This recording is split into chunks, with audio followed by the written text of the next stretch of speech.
to your points of, whether they're good or bad coaches, I've had that happen many times throughout the career. Some guys you really look up to, some guys that you're looking at, like, how are you even being my coach or a leader or someone that's trying to help myself or my teammates to get better, kind of thing. You kind of question that side. But truly, if you're going to be a high performance athlete in any sport, or even we'll say even a do well within your life, right? Like, you got to be able to recognize those things anyways. So if you got, I don't even sometimes like to say that they're bad coaches. They might be weaker. They might, not know some of those areas. Yeah. But truly, at the end of the day, us as coaches, the general word of it is, we're looking to give back in some sort of way. So everyone's got some sort of strength. It may not be the skill side, skating, how to toe drag, how to score goals, that type of stuff. But maybe hopefully they're passing along the leadership side, the character, the attitude of what it takes to try to learn and even open up some of the players, athletes' minds. Yeah, character's crucial. And if you can spread that throughout the individuals that you work with, just your approach, the way you kind of carry yourself, your determination. Like, kids are sponges, right? Like, if you're coaching to collect a paycheck, you're in it for the wrong reason. It's as simple as that, right? Like, these kids need coaches. Like, you almost become a father figure to some of these kids, right? And whether coaches realize it or not, players' eyes are on you all the time, right? So you have to. It's a fine line, right? But if you can instill that passion and that character and that determination and drive into those kids, your job, you've done your job, right? Outside of hockey, whether they get better, just providing them the opportunity to learn about life is so important. Yeah. Do you have any stories within your hockey journey, the hockey world, that you'd like to share based on anything that we've talked about, or things out there with, whether it's other coaches, other players, pro NHL players, and then that type of thing?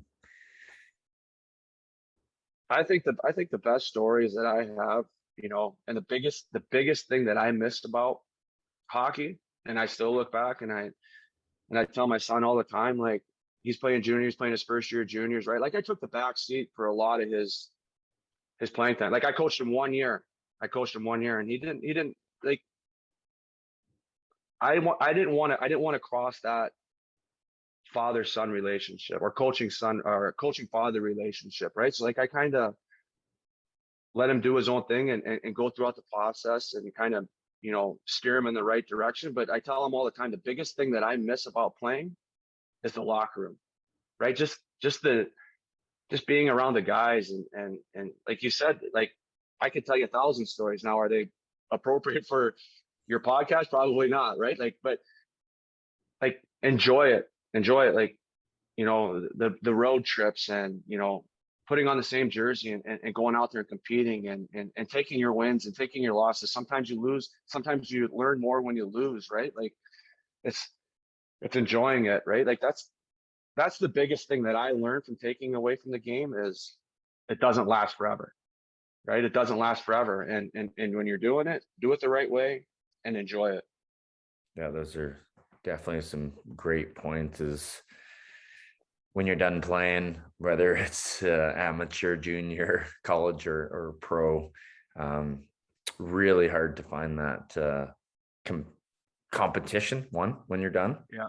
And where it's, everyone's on the same page of trying to get somewhere, but also just, when you enter men's league, as we all eventually get to, it becomes a lot different, and obviously just more of the recreational side and meeting, networking with different people, whether it's for hockey or whether it's for, through work or business, that type of thing.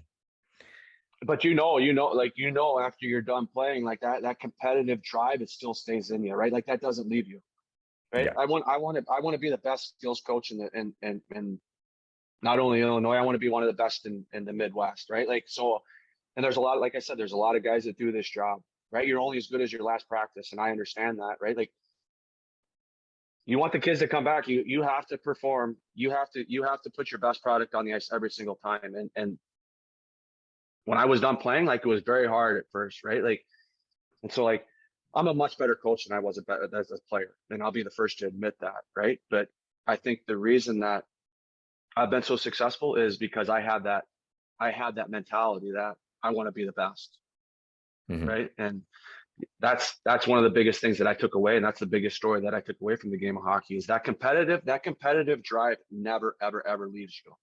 Yep. Like you said at the very beginning of this podcast, you just kind of said that, what hockey instills in you, what you get out of hockey leads with you throughout the rest of your life. Yeah. Like you're saying now, whether it's the drive, determination to be the best, or putting in the time, the care, all that different, how you treat people, all that different stuff is what you can take out of it. And I think a lot of the parents know that part of it. They just may not understand that because they didn't really go through it.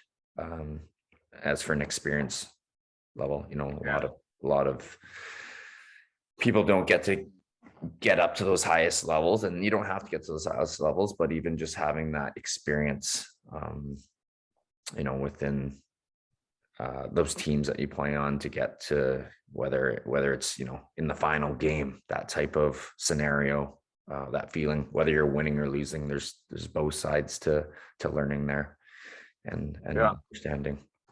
I mean, you look at you watch the playoffs, even at the NHL level, right? Like those guys, they lose in the Stanley Cup. Like those guys are crying like babies. Like that's what it's about, right? Like just that competitive drive and that like, and I think it's hard to teach that, right? Like it's hard to teach a kid to be competitive. I'm a believer you either have it or you don't, but certainly sports and the process is certainly going to help you, create that. But like even at the highest level, right? Like those guys, like I mean, you learn a lot from watching those guys. Like whether they win or lose, like if they win, they're going nuts, and if they lose, like it's an all-time low. But like I've told you, like sometimes you learn more when you lose. So like, and that's the frustrating part. Like when you watch youth hockey, is like these parents are so hard on their kids sometimes, like whether they lose or, whether they don't perform the highest, like the last thing that kids want to do is disappoint their kids or disappoint their parents. Right. So that's the frustrating part in seeing the youth hockey is sometimes the parents are very, the criticism and, just seeing their kid, not compete at the highest level, like, but you have to step back and be like, my kid's out there competing and trying, and he's playing a sport that, really, if probably the parents that are doing the criticism and showing the disappointment are the parents that have never really skated before, because if they have, they would understand how hard it is for a kid, whether you're 5 or whether you're 55, right? Like hockey is not an easy sport to play. And if you can go out there, if you're willing to take that risk as a person and go out there and play that sport, I think you're a winner. Yep, agree. Yeah. Yeah. And then, as we've talked about this whole time, the game of hockey has its teachings within the culture of it. And 100%. so it's not just like, whether we talk about things all the time or critique things and all that, it's within the experience and your hands-on, whether you're playing it or you're in the dressing room learning from your other, we'll call it the brothers or the sisters, you'll hear it from somebody, you'll hear it from someone in there. That's for sure. Yeah.